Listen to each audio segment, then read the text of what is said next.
دیکھیے، جامعہ الترمذی کی حدیث ہے 3917، اور یہ میں آپ کو پہلے ریفرنس بتا رہا ہوں، پھر اس کا جو ہے مطلب جو ٹاپک ہے اس طرف لے جا رہا ہوں۔ اللہ کے رسول اللہم صلی علی محمد وعلی آل محمد نے فرمایا، جو کوئی مدینہ میں مرنے کا موقع ملا اور یا پھر وہ مدینہ میں انتقال ہوا تو اس کی شفاعت میں کروں گا۔ تو پہلے چلیے آئیے پہلے جو ہے عربی کی عبارت دیکھتے ہیں۔ دیکھیے، اعوذ باللہ من الشیطان الرجیم، بسم اللہ الرحمن الرحیم۔ من استطاع، دیکھیے یہاں پر کیا ہے، من استطاع ہے، یعنی کہ جس کی استطاعت ہو۔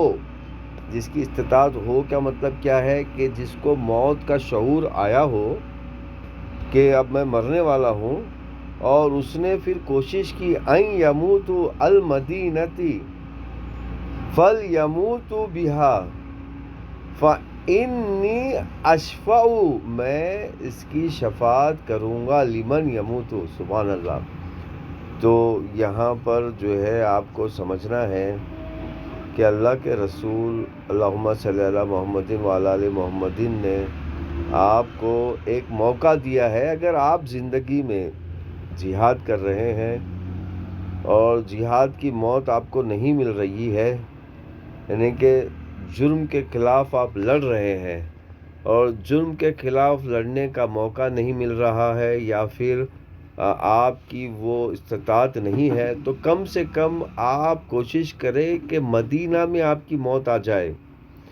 تو میرے پیارے بھائیوں اور بہنوں، میرے پیارے انسانوں، یہاں پر اس بات کو سمجھنا بہت ضروری ہے کہ کس طرح اللہ کے رسول نے جو اپنی زندگی میں کمایا تھا، جو اپنی زندگی میں بنایا تھا، اس کی حفاظت کرنا، اس کی حفاظت کرنے پر بھی آپ کو شہادت کا مرتبہ، شفاعت کا مرتبہ، یعنی کہ شفاعت نصیب ہو رہی ہے۔ اللہ کے رسول نے مدینہ بنایا، اللہ کے رسول نے عربیہ بنایا، تو اس عربیہ کی حفاظت کرنا، اس مدینے کی حفاظت کرنا، نہیں تو کم سے کم اس کی حفاظت کرنے میں آپ کا انتقال ہو، کم سے کم اس جگہ پہ آپ کا انتقال ہو تو آپ کی شفاعت لازمی ہوگی۔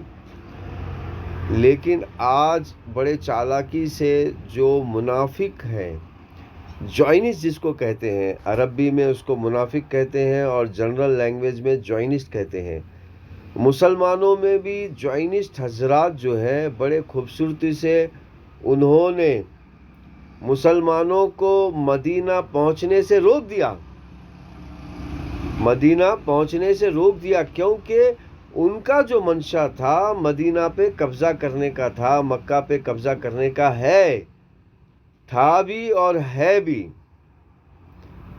تو جو عاشقان رسول ہے، جو اتباع رسول ہے، جو رسول کی اتباع کرنا چاہتے ہیں، جنہوں نے رسول کو اپنا امام مانا ہے، جنہوں نے رسول کو اپنا متبع مانا ہے، تو ان کا یہ کام بنتا ہے کہ وہ مدینہ کی طرف رخ کرے۔ وہ کیا کرے؟ مدینہ کی طرف رخ کرے۔ ان کے لیے یہ بشارت ہے جس کا رخ مدینہ کی طرف ہوگا، مدینہ کی حفاظت کے لیے، مدینہ میں زندگی گزارنے کے لیے۔ تو آئیے میرے پیارے بھائیوں اور بہنوں، اپنا رخ مدینہ کی طرف کر دو، کیونکہ جرم جو ہے اکٹھا ہو کر مدینہ کو ہڑپنا چاہتا ہے، مکہ کو ہڑپنا چاہتا ہے۔